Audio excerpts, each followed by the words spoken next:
The commander needs clarity, the staff needs structure, and the plan must turn information into action.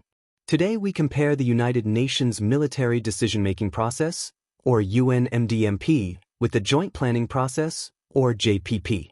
UN MDMP supports peacekeeping at force and sector headquarters, where planners coordinate with civilians, police, and troop-contributing countries.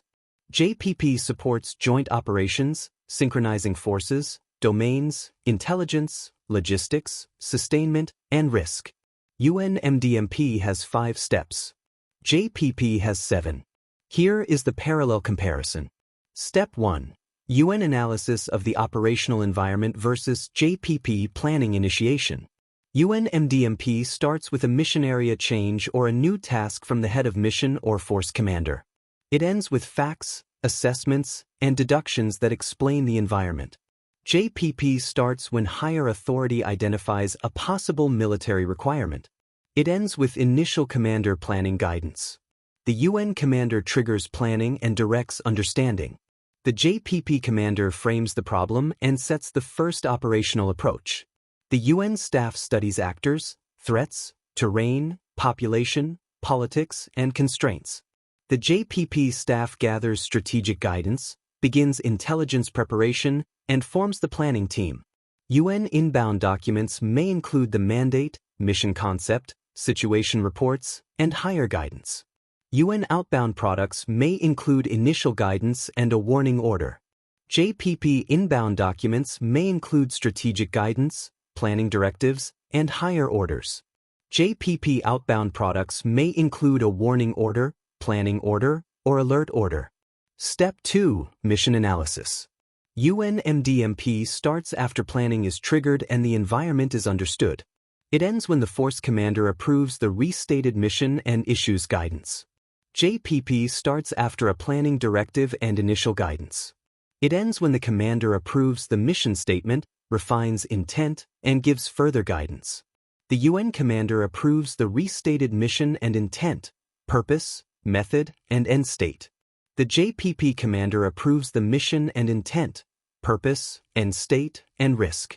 The UN staff identifies specified, implied, and essential tasks, while considering mandate limits, rules of engagement, impartiality, and risk. The JPP staff identifies tasks, constraints, assumptions, centers of gravity, information requirements, and risk. Inbound documents include higher guidance, warning orders, intelligence updates, and mission directives.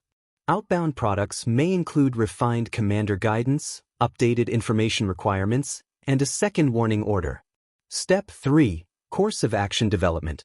Both processes start after mission analysis and commander guidance.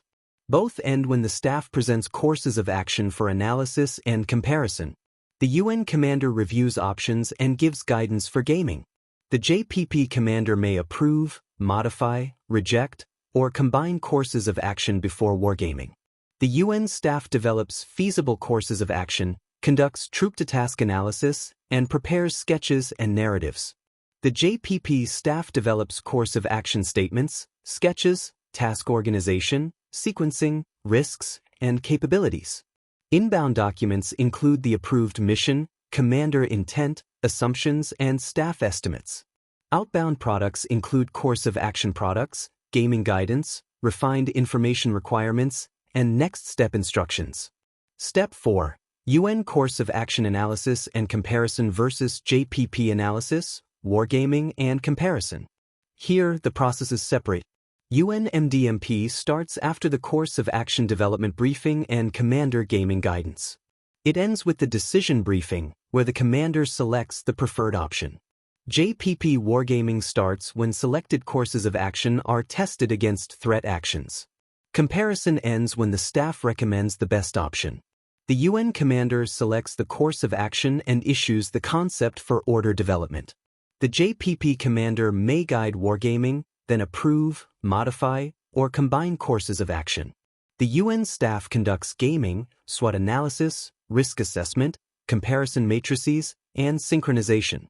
The JPP staff conducts action, reaction, and counteraction wargaming, identifying decisions, branches, sequels, risks, and synchronization needs. Inbound documents include course of action sketches, threat analysis, evaluation criteria, commander guidance, and updated estimates. Outbound products may include the selected course of action, refined guidance, warning orders, and plan development instructions. Step 5. UN Decision and Order Development versus JPP Course of Action Approval and Plan or Order Development. UN MDMP starts after the commander selects a course of action and issues the concept. It ends when the commander signs the final order. JPP starts when the commander approves the course of action. It ends with a complete operation plan, operation order, execution order, or fragmentary order. The UN commander signs the final order and ensures it reflects the mandate, rules of engagement, civilian-military coordination, police coordination, and protection requirements. The JPP commander approves the final plan or order. The UN staff converts the concept into tasks, annexes, synchronization matrices, and instructions for subordinate units and partners. The JPP staff builds the detailed plan or order, including force planning, deployment, sustainment, annexes, task organization, and execution instructions. Inbound documents include the selected course of action, commander concept, refined intent, staff estimates, and planning guidance. Outbound documents include operation orders, fragmentary orders, military coordination orders, execution orders, operation plans, and annexes. In conclusion, both processes follow the same logic: understand, analyze, develop options, compare options, decide, and issue orders. UN MDMP prioritizes mandate implementation, political sensitivity, protection of civilians, multinational coordination, and civilian police integration. JPP emphasizes operational design, joint functions, wargaming, force sourcing, deployment feasibility, risk management, sustainment, and campaign execution. The key skill is adaptability. In a UN headquarters, planning is political, civilian, humanitarian, multinational, and mandate-driven. In a joint headquarters, planning connects objectives, forces, time, space, risk, sustainment, and execution.